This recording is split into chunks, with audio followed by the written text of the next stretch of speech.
Ассалауму алейкум. Менің YouTube каналыма қош келдіңіздер. Баршаларыңызға сәлем. Мен сіздерге бүгін палауды қалай жасалуларын көрсетемін. Менімен бірге болыңыздар. Менің YouTube каналыма лайк басып, тіркеліп, комментарий жазып кетсеңіздер болады. Үстіп пиязды жақсылап турап аламыз.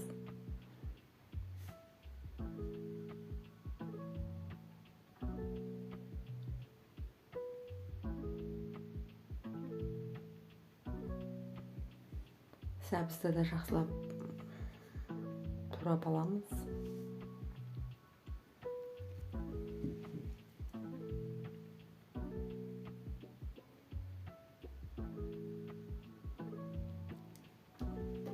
Ақырына дейін көріңіздер. YouTube менің каналымда палауды жасағанымды. Менімен бірге болыңыздар. Мен алдыда көп талай жақсы видеолар шығарамын. Комментарияға жазып кетіңіздер, сіздерге қандай видеолар ұнайды. Алдыда соған қарата шығарамын.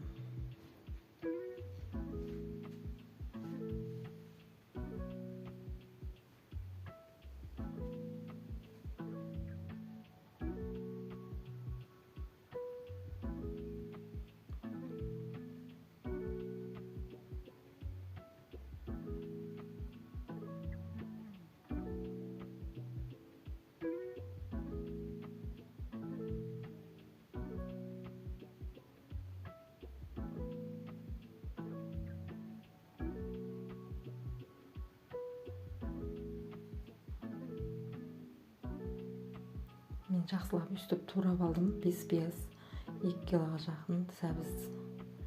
Мен 2,5 шөміштей құямын. Кішілей майлы болып кетпеу үшін.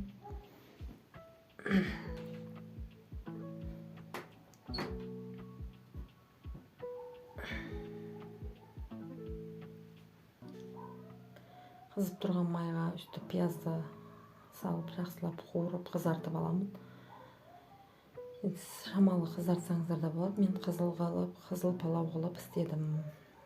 Етті салып қуырып аламыз. Мен бірінші пиязды қуырып алам, одан кейін етті қуырамын. Осындай қып-қызыл болып шығады. Одан кейін сәбізді саламын. Сәбізді салып жақсылап, оны да біраз уақыт қуырамын.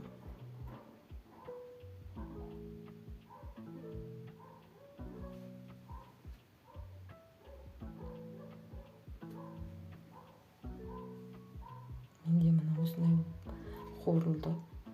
Енді мен ішіне 2 қасық тұз салам.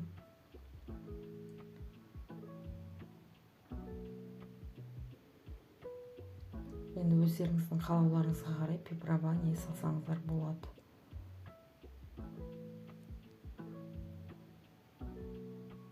Ішіне ноқат салдым.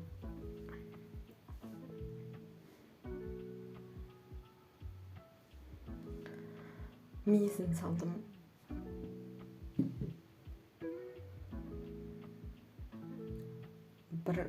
бір литрдей су құйдым ішіне. Соның өзі жетіп қалады.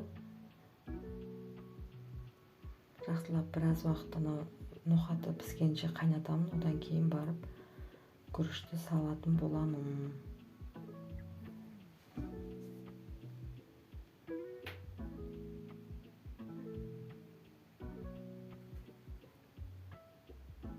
Ішіне зіре саламын, үстіп қайнап тұрған кезінде. Дәмі жақсы болу үшін. Мыжып салып жүрсеңіздер, дәмі жақсырақ шығады.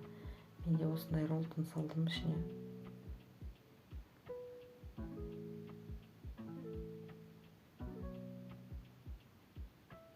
Универсал приправада салдым.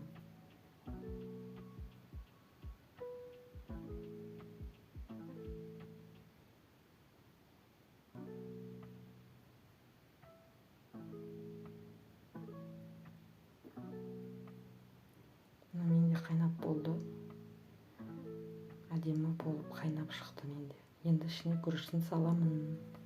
Мен 2 кило демдейтін болдым. 2 кило күріш салдым ішіне.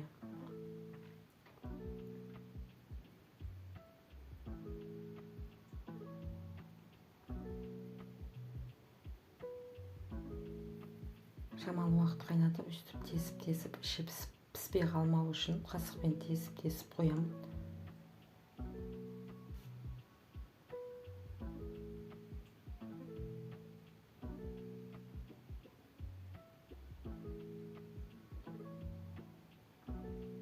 Өстіп араластырып,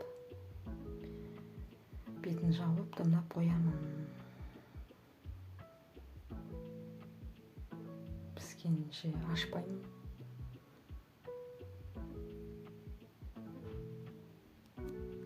Өстіп қасықтың көмегімен іші піспей қалмау үшін өстіп тесіп қоямын. Бетін жауып қоямын, піскенше 15-20 минутта піседі. Сіздер де жасап көріңіздер. Көргендеріңізге рахмет алдын ала. Мынандай болып шығады. Менде пісті. Барлықтарыңызға ас болсын. Көргендеріңізге рахмет. Сіздер де жасап көріңіздер. Әйбат, әдемі болып шығады.